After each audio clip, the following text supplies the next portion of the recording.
सम्पूर्ण आमा बुवा दाजुभाइ दिदीबहिनीहरू मेरो घरमा प्रहरी आएको छ। मैले समाचारबाट उच्च अदालतको आदेशबारे थाहा त पाएँ, तर बिना कुनै कागज अहिले यतिखेरसम्म मलाई केही पुर्जी पनि दिएको छैन, कागज पनि दिएको छैन। मेरो घरभित्र आएर बेडरुमभित्र आउनुभएको छ, मैले सार्वजनिक पनि गरिसकेको छु। अब यसरी तैनाथ उताबाट आदेशभन्दा पहिले तैनाथ हुने यो सबै चिजले एउटा ठूलो आशंका सृजना गरेको छ। मैले सम्मानित अदालतको आदेशलाई सधैँ मानेकै छु, कानूनलाई मानेकै छु। म पहिला पनि आफै उपस्थित हुन गएको हुँ, अहिले पनि सार्वजनिक गरेकै छु। तर यो राज्य आतंक, यो धरपकड ममाथि के कारणले भइरहेको छ मैले बुझ्न सकेको छैन। भोलिको चितवनको कार्यक्रमलाई निरन्तरता दिनुहोला।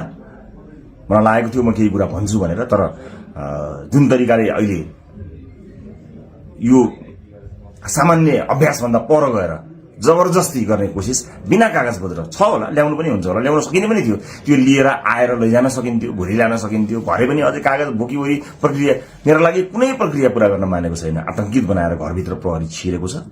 म यसैमै गिरफ्तारी दिन्छु भनेर बसेकै छु। जे होस्, आम नागरिकले सब चिज हेरिरहेका छन् भन्ने मलाई विश्वास छ। न्यायको लडाई म एक थोपा रगत रहुन्जेल लडिरहन्छु। यहाँले साथ दिनुहुनेछ भन्ने विश्वास मैले लिएको छु। मैले कुनै गल्ती गरेको पनि छैन, कुनै अपराध गरेको पनि छैन, तर संसारकै सबैभन्दा ठूलो अपराधीलाई जस्तो ममाथि गरिएको यो व्यवहार आम जनताले हेरिरहेका छन् भन्ने मैले विश्वास लिएको छु। म धेरै केही भन्दिनँ। म सम्मानित अदालतप्रति अझै पनि आशा र भरोसा राखेर कानूनी प्रक्रियामा सघाउनको लागि परिरहेको छु। यो दुनियाँका जति पनि न्यायालयका ढोकाहरू छन् ती सबै ढोका ढकढक्याउँछु आफ्नो न्यायको लागि। र मलाई थाहा छ यहाँहरूले सबै कुराको साक्षी बसेर हेरिरहनु भएको छ होला भन्ने मैले विश्वास लिएको छु।